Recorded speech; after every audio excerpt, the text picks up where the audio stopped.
Welcome to the Find Your Leadership Confidence podcast with Vicki Nedling. You are about to discover impactful lessons that help you grow as an individual, grow your confidence, and find the positive and good within you, so you powerfully and authentically become the best version of yourself. Be sure you visit our website at www.findyourleadershipconfidence.com. While you're there, subscribe to us via your favorite network. Now tune in, get ready, and enjoy the journey of emerging as a leader of exception in the 21st century. Welcome everyone to the Find Your Leadership Confidence podcast. I'm your host, Vicki Nedling, coming to you from Roswell, Georgia, sunny Roswell, where our purpose of this podcast is to bring topics and guests that will empower you to grow your business and take it to that next level. Today, that guest is Anika Jackson. So let me tell you a little bit about Anika. She is a mother, community volunteer, philanthropist, marketing and communications professional, podcast host, and graduate adjunct professor at USC Annenberg School of Communication and Journalism. As a marketer, she has done experiential marketing and event production, and I definitely am going to ask a little bit about that. Launch marketing, public relations, digital, and influencer throughout her multiple decade career. In her role currently, she is the VP of Operations for Full Capacity Marketing, a full-service agency focused on uplifting workforce development and educational institutions. Anika is the founder of Your Brand Amplified, a popular podcast dedicated to all things marketing, public relations, and entrepreneurship, and the creator of the Brand Amplifier program for small business owners and entrepreneurs to develop and strengthen their branding, marketing, and PR strategies. As it should be, our theme today is marketing and public relations, two things that many entrepreneurs fail to do. Please welcome Anika Jackson. Vicki, thank you so much for having me. Oh, it's so great. And it is true. You know, a lot of people, and even in business, I was a project manager for a long time. And as I ran projects, that there was always this conflict between marketing and operations and what do you want and what do you need? And then PR, sadly, is just this lost child at the time. So I would love to be able to delve a little bit more into this, but I always start out with the easy question, which is, what part of the country do you call home? I presently call Southern California home. I'm in Redondo Beach, California. Oh, I love Redondo Beach. Oh, yay. Yeah, 3 blocks from the ocean. Yay. I've lived in many places. I grew up in Lawrence, Kansas. I lived in Chicago. This is my 3rd time in LA. And I've also lived in San Francisco and Houston. Wow. And I was very fortunate that I moved back here right before the pandemic. So I didn't have to deal with the Houston weather. Love a lot of things about Texas, not the weather.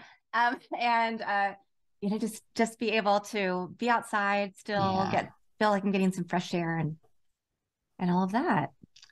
Whenever I was young, we went across, I am originally from Pittsburgh, and we went across country for a month.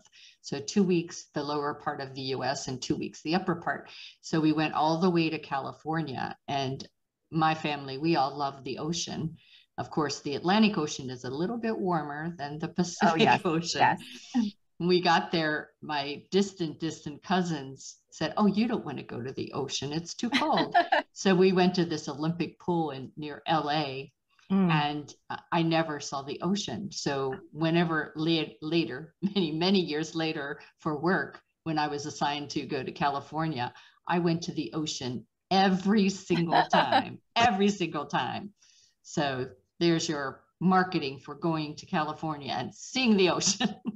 Yeah, but you're so correct about the warmth of the water. I like to look at it. I don't usually get in, but speaking of Pennsylvania, my boyfriend is from the Philly area, so we go back several times a year to visit family, and then go to Ocean City, New Jersey, and enjoy the boardwalk and the water there, and get that experience. Yes. So you also get to experience the humidity of Yes. Philadelphia. People don't think about that, but yes, it can be quite humid there. So let's talk about marketing. And before we get into the experiential marketing, talk to me about integrated marketing. What exactly do you mean by that? Now more than ever, and I know there will be some people who don't subscribe to this. Everything used to be siloed. So marketing, like you said, operations, advertising, sales, PR, they were all part and parcel. And maybe you kind of knew what somebody else was doing, but not completely. But in this day and age, everything is integrated. And what that looks like, I often like to talk about the PESO model. So it's PESO. So what are you doing for paid, right? So what advertising mechanisms are you using? Earned media. So how are you getting promoted and talked about by other people that you're not paying for? So journalists, people giving you ratings and reviews like we have for our podcasts, that's earned media. And that helps give that third-party validation that other people say that you are who you say you are. The shared channels, which are our social media channels, and then our owned channels, which are your website, your newsletter, the things nobody else can take away from you. So for me, you have to look at what are your strategies across all of those. And that is marketing and that is PR. So, right, if earned media, you get a great article in Washington Post or in your local newspaper or whatever it is, how are you going to share it out and turn it into a marketing message? Because you're getting that third-party validation. So you want to make sure that you're shouting it out on social media. You're telling people about that you're backlinking it to your website to build up that SEO and that brand authority on your website. So, you share it in your newsletter. So then you're sharing it across those channels. But then if it's something really fantastic, you might also want to use it as a linchpin for an advertising campaign. Very good. Yeah. So that's a very quick summary. There's a lot more that you can get into there, but and a whole podcast, you mean? Or more. There's a whole training program on, there's a certification program that PESO has. Yeah. But it's why I love what I do because I started out in marketing and then I moved into PR, but it gives me a different lens to look at things through. And I can say, okay, if somebody's coming to me and they think they need PR, I might say, hold on, let's assess, let's look at everything else that you've done. Is this really where you need to be right now? Or do we need to take a step back and make sure that your website has the right calls to action, that your social media channels are all congruent with each other, that you didn't just pick random names because your main name wasn't available on all the channels, that your bio is consistent, all the links work. Let's make sure all of that stuff is done, that you know who you are and you know what audience you're trying to speak to before we start with your PR. And so that's why I always take that integrated, holistic approach because I don't want people to waste their money. I know time and money are both precious commodities for everybody. And especially if you're starting out as a small business, an entrepreneur, or you're an entrepreneur who's not even starting yet, you have ideas. You want to make sure that you're getting the most bang for your buck. So I know, like, I've only been doing this for a couple years after my retirement from the corporate world. And so some of the things that you said really ring true. There's probably like a process, though, and again, my project management hat, that you can't do it all at once. Obviously, I would say get a VA to help you. But, for me, like last week, I spoke 2 times at 2 different conferences. But that's not on my website. And I'm starting to post on social media about it and things, but I don't have a newsletter or blog. So what would your recommendation be for someone like me who did that, wants to promote that visibility so you get more speaking gigs? What would you say is the most bang for your buck if you can't do it all at once. Mm-hmm. Oh yeah. And we can't all do it all at once. I mean, even before we got on this episode, I was telling you, I'm kind of repositioning and rebranding. I haven't posted on my socials in a week or two because I have all this content that I'm saving, but I'm thinking through what are my content pillars how do I want to show up to my audience? Because it's changed a few times. Yeah. And I want to make sure that I'm showing up the way I want to today in this moment, right? So the first thing is for social media, it's important to have all of the channels reserved, but really starting out, pick your one or two that your audience is living on and fine tune those. Maybe repurpose the content on the other channels, but don't worry as much about them. Really focus on where your audience is living. And so if you didn't post, I don't know did you post your speaking engagements on your social media? Yeah, okay. I did. And I am everywhere, but my audience is mostly from LinkedIn or Facebook. And for podcast and for my other anti-aging business, I use Twitter and Instagram and Facebook, and not so much the LinkedIn. But for speaking gigs, definitely I'm putting stuff out there on my Facebook business page and my Facebook and my LinkedIn page. Yeah. And then making sure as a speaker, you have your press kit, that you're starting, that you get all the videos that you can. That's one of the things I love about living in a virtual world, right? You can record everything. You have that. So you have that proof of what an excellent speaker you are, what the topics are that you can speak on. And then you can put the links. If it's something that somebody can look at and replay later, put those links on your website. Yeah. And then if you don't have a blog, that's fine. Share it on your LinkedIn. Hey, you still want to see this talk that I gave? Here it is. You can also then create your speaker's reel, have that live on your website. So it's still tying into all the things that you're doing.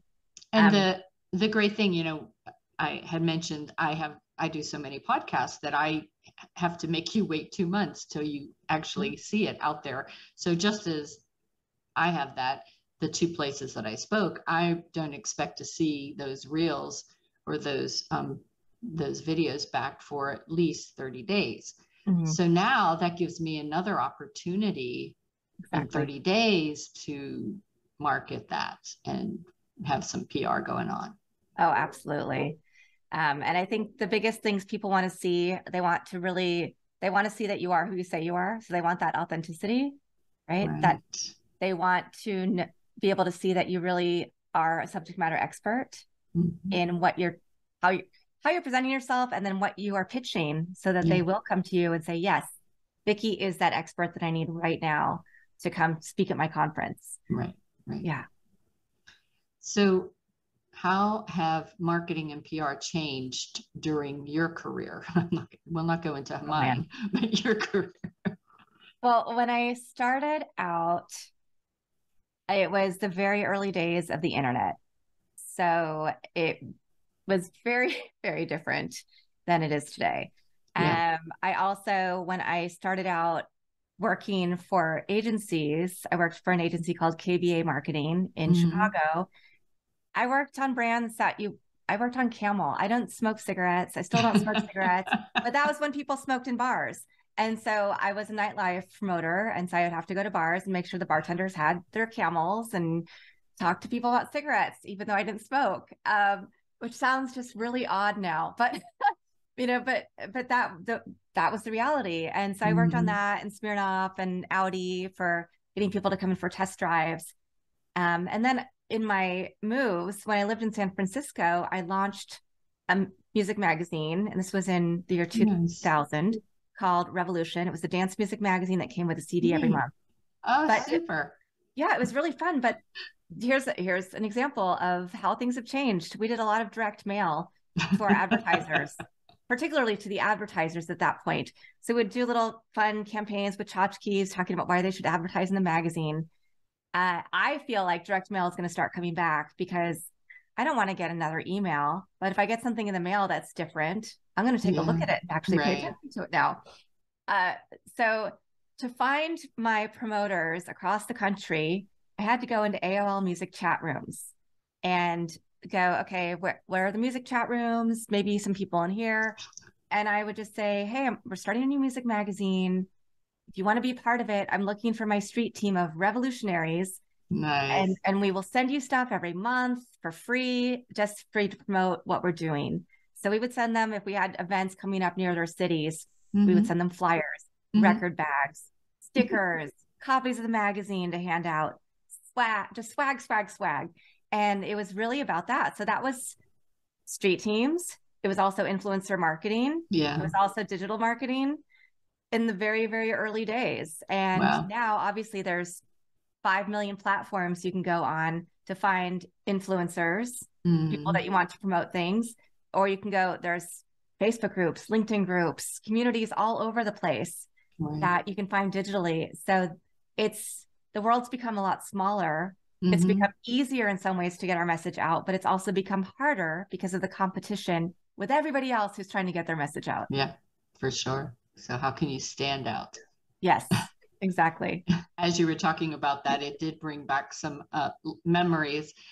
When I was your age, probably, I worked for a wine and spirits brokerage for a year. And it was a Girl Friday, basically I did everything. And we did promotions for all of our brands, right? And so I worked over top of a storage facility because we had all that tchotchke and those things. And I did like you, I would go to the bars and like the Seagram's bear, if anybody's old enough to remember the Seagram's bear. And I had to, go around with him because he could hardly see. And just be high heels and short skirt with this bear. But it was our way of promoting the products and giving away. And you had to give away so much to get that, brand recognition. Right. And as you said, though, all of those things have helped me understand how today we need to market online. Yeah, exactly. Wow. So what marketing and PR advice do you have for a brand new business just starting, doesn't know what the heck they're doing in business, let alone in marketing? Yeah. And I think a lot of people forget about marketing, or they have their perception of what marketing is not quite what we do. It doesn't matter what your industry is. I have a lot of people come to me and say, even my boyfriend, who's a filmmaker, he talks about, I didn't know about branding and marketing. If I just thought I'm a creative. I just put it out there and then people find it. Right. And that's what a lot of business owners think. Yeah. I'm going to create my website and then I'll start a Facebook group and then everybody's just going to come join. Well, no, you have to put a lot of work and effort into that. Because again, it comes back to, who are you? Do you have that brand authority? And so the first recommendation after you do your branding work, you've keyed in who your audiences are, even down to their entire customer persona. And customer persona would include, what are their hobbies? So you put a name to somebody, put an age, what do they look like? Where do they live?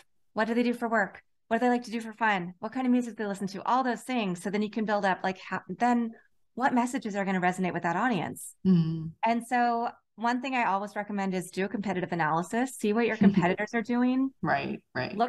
There's a lot of free SEO tools out there. So see what's coming up when people put in your industry.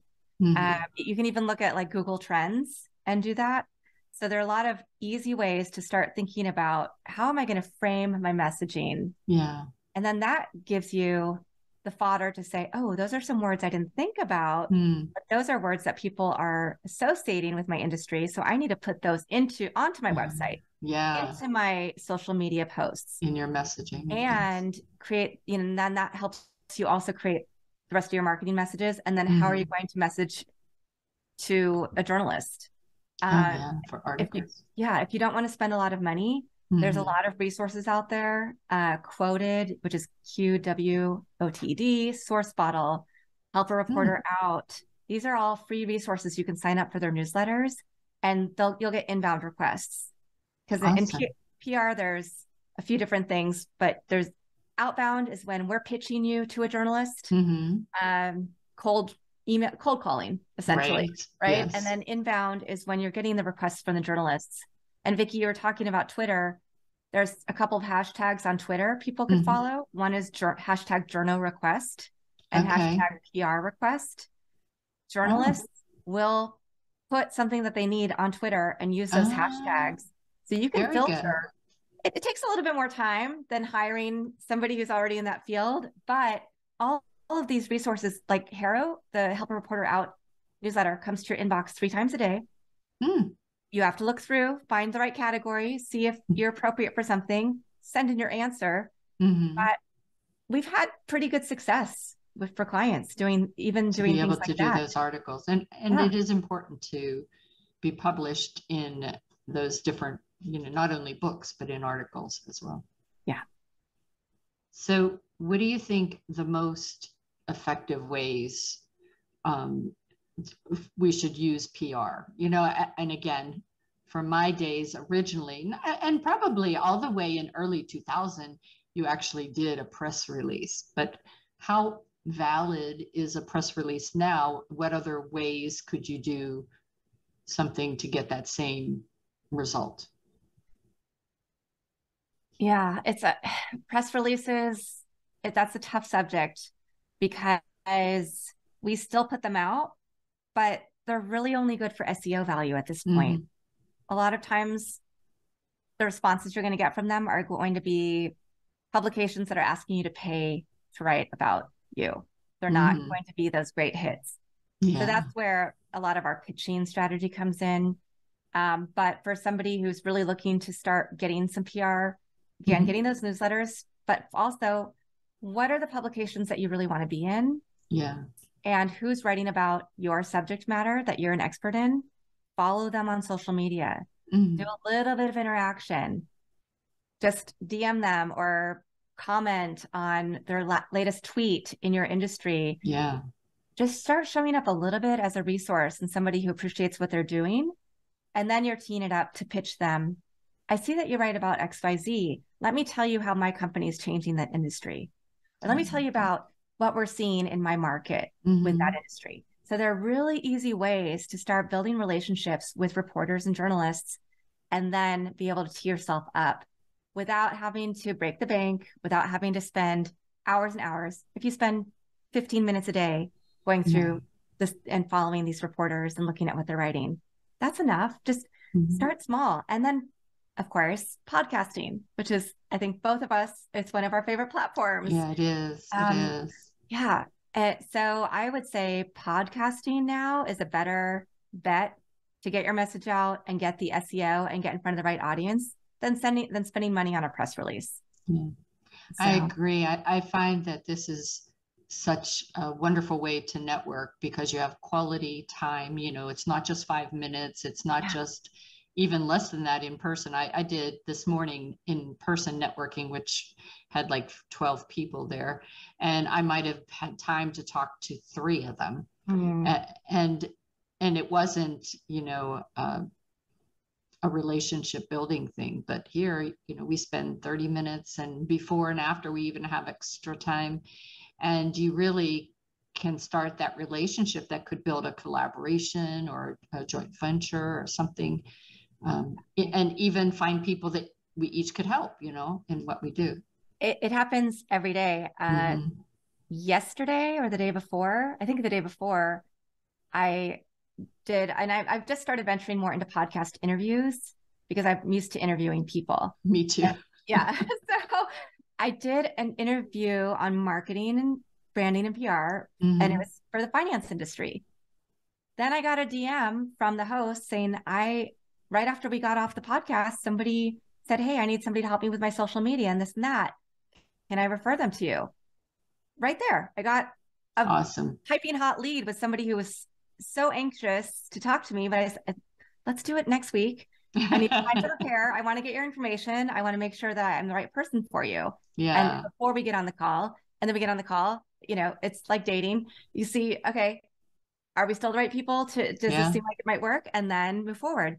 Yesterday, I was on a call with a client in a workforce development agency, and they had to go speak in Sacramento to an appropriations committee, and they had listened to a couple of podcast episodes on storytelling, and they changed their presentation completely and went in there feeling a lot more confident. Yeah. And that was me interviewing, having other people who are experts come onto my Right. podcast and talk Right. about that. But I love hearing that. And I love that experience. And like you said, we wouldn't have met if Right. we didn't have this connection through podcasting. And the number of people meeting and starting to figure out, how can we work together? Who can I refer to you? Or is there a great, like you said, a JV partnership in the works? Like what else can we do here? There's always more to explore when we're done with the episode. And then the episode lives on. Yeah. And it's something that people will keep going back to. And then, I could write a book from all of the folks that I have. And exactly. And I have now 180 new friends. Yeah. So now I have resources for summits as well as retreats that I want to do. And it takes away that, oh my gosh, who am I going to get? Whenever I first started to venture into this, the networking with having summits, everybody seemed so tense about it. And then I got into podcasting, and as soon as I say that I'm a podcast host, it's like everybody raises their hand and wants to talk to me. It's just a wonderful thing. But I'm like you, I do this hosting more than I do the guesting, and I've got to now venture to 50-50 that, so that I can take advantage of having people hear my story as much as my guests. Yes. Speaking of which, what are some of the lessons you've learned with your various entrepreneurship journey? Oh my. That is a very loaded question. There's so much. One is, we often, as in any business, we forget that we also have, like in marketing and PR, I also need to market myself and do PR for myself and make sure my website, that all of the things that I'm trying to tell other people to do, that I'm also doing them. And we're not always good at that because we're so focused on the clients and everything else. As I said. Yeah. And the other, entrepreneurship is not easy. I applaud you for when you're saying that, it can be a lonely journey. But when you start doing things like podcasting or finding other communities, all of a sudden it's not lonely, and you have other people to lean on and work with who are probably, some of them are going to be really good and better, much better than you at certain things. And your expertise is going to be exactly what they need in that moment. And I think for a lot of the time, I've tried to do things on my own. I've also hired the wrong people because I was trying to hire friends who I thought had the right skill set, and then found out they didn't do the work that I paid them to do, and have had to, I'm in the middle of one of those situations where I'm digging out from that still. Because, or people who, make sure you surround yourself with people who are smarter than you from the beginning. So true. And who are willing to tell you that you're wrong. To be willing to say, you know what, maybe don't hire 14 people as employees in 5 different states right now because you think you can do that.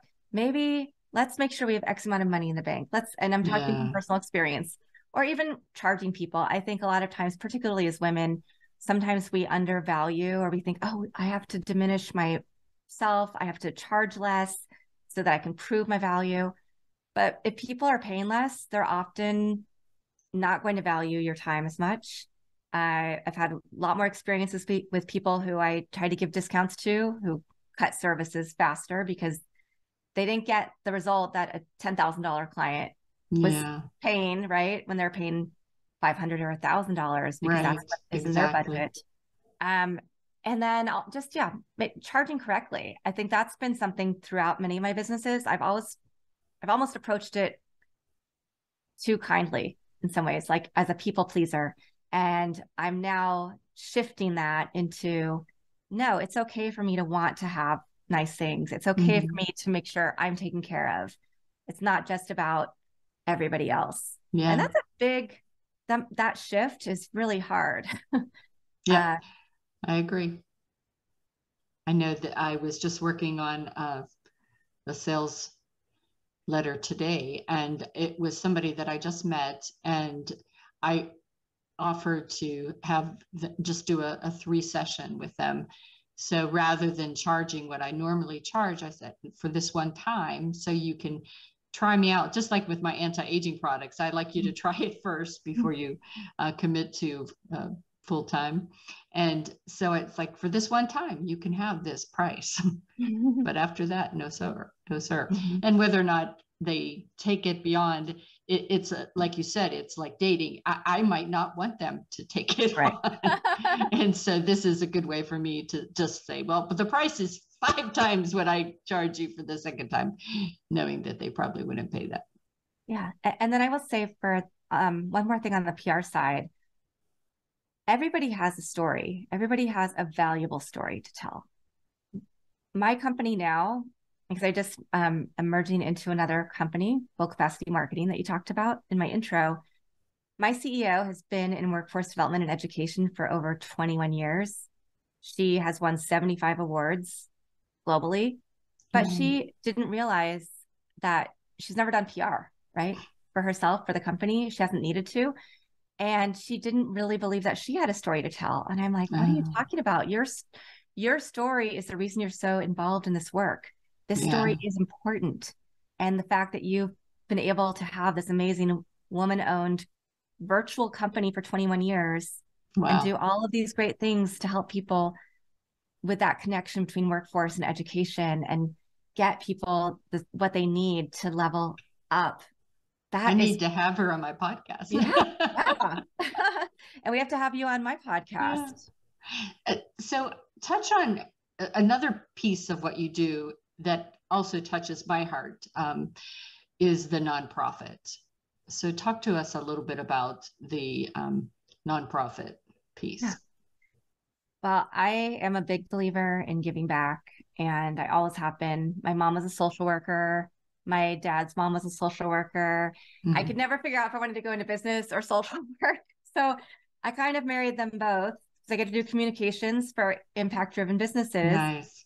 And then on the nonprofit side, I think it's really important, just like for your work or any other part of your life, to figure out what you're really passionate about. Not everybody wants to work with homelessness or animals or food insecurity or whatever other issue, all the different issues out there.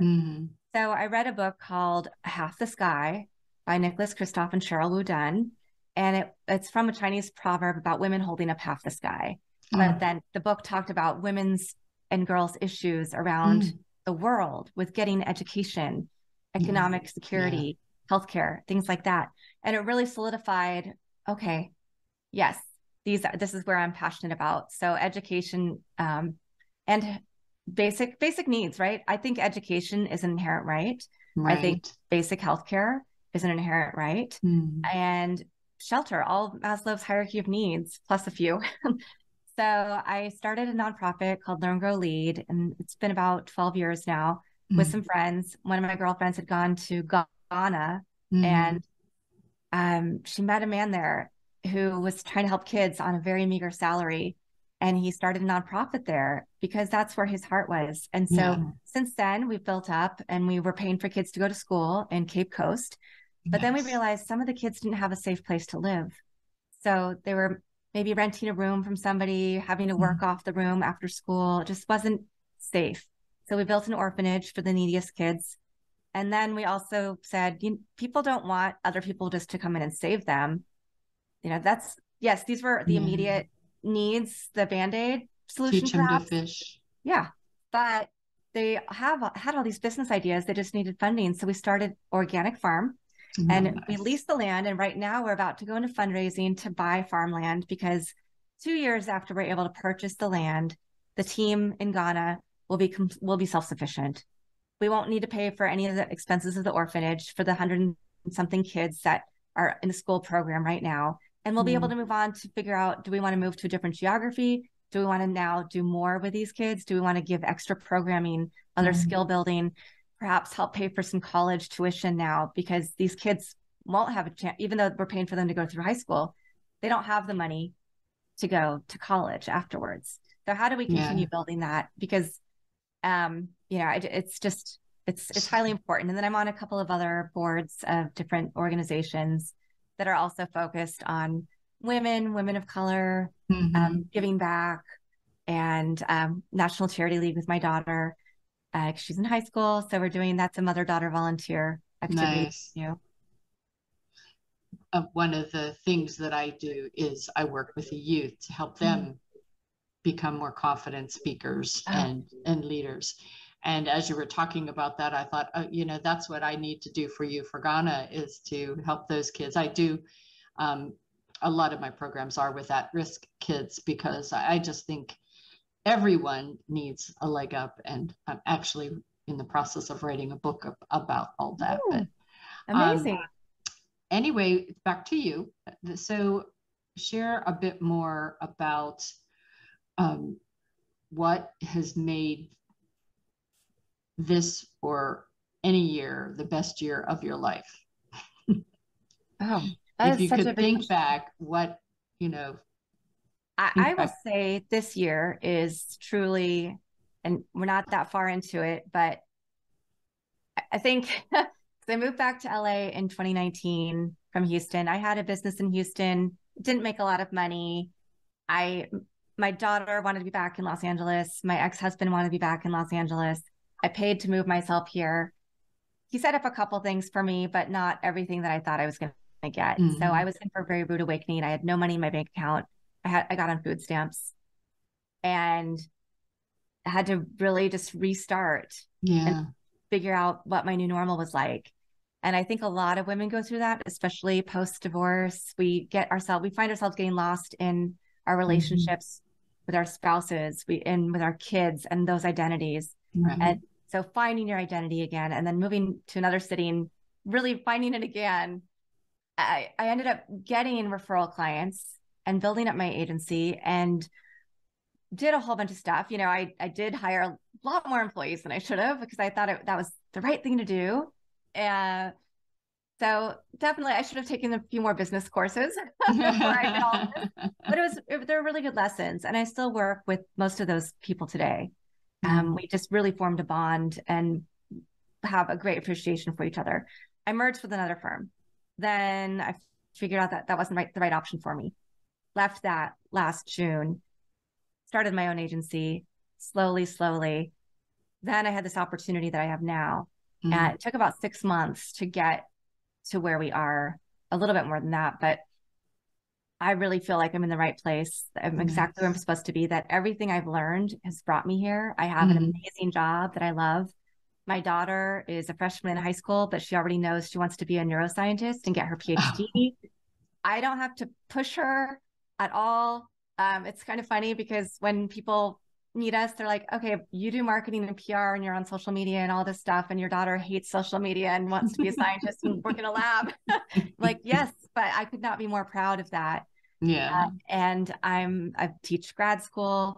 I'm doing all these great things. And then the podcast, I get to meet amazing people like yourself and make these connections. So I really do think, I thought last year coming out of the pandemic, I think everybody said 2022 is going to be my year. And it was a year of lessons and really recalibrating. And this year is the year I'm seeing my path really unfold. And, it's that funny thing too, when you're younger and you think this is the time. And then you get to your 30s and you're like, these are really good years. And then I'm like, oh no, the best years are in your 40s. And I'm just a couple years away from 50 now. And I'm looking forward to every 50s journey. were one of my best. That was a great 10 years, but now I'm 65 and I completely am enjoying it. So, That's wonderful. But 50s were great. You no longer care what people think. Yeah, 40s, I think we still have a little bit. I'm starting to get out of that caring as much, but I'm not quite all the way out. So. You'll get there. All right, it's time now for us to share my screen of the information. So if you have not taken notes, shame on you, but it's time now for you to grab that paper pencil so that we can share the website information and other stuff. Okay, so it is Amplify with Anika, AMPLIFY WITHANIKA, Amplify with Anika. She is on Facebook, Instagram, LinkedIn, Twitter, TikTok. She's also on YouTube. You could just search Amplify with Anika. But I'm going to let her talk to you about her call to action piece. Yes, thank you, Vicki. I am happy to talk to anybody, anytime. Well, anytime that's available on my calendar. I'll caveat for a 30-minute strategy session on any topic that you want to ask. No obligation at all. I just love talking to people about business and marketing and PR and strategy. So however I can be helpful and add value to what you're doing, just jump into my Calendly link, follow me on socials. I try to post, well, I'm recalibrating, but by the time this comes out, I'll be posting new content and sharing tips that I learned from from the speakers on my podcast, and also just from everything I do with my clients every day.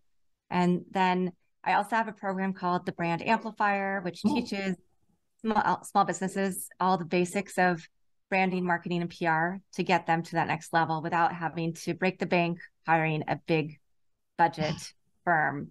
And so I will be launching that, relaunching that actually in the May timeframe. And it's just an ongoing program with a lot of options. So that's there. You're at your Brand Amplified. So make sure you take note of that. And if you do go and get that freebie of the strategy session, please go to one of her social media sites or to her website and put in a comment, a testimonial on how great she was. That would be much appreciated, please. All right. And again, please do subscribe to my podcast as well as hers. And would you give your podcast name one more time? Yes, Your Brand Amplified. Your Brand Amplified. So make sure you take note of that.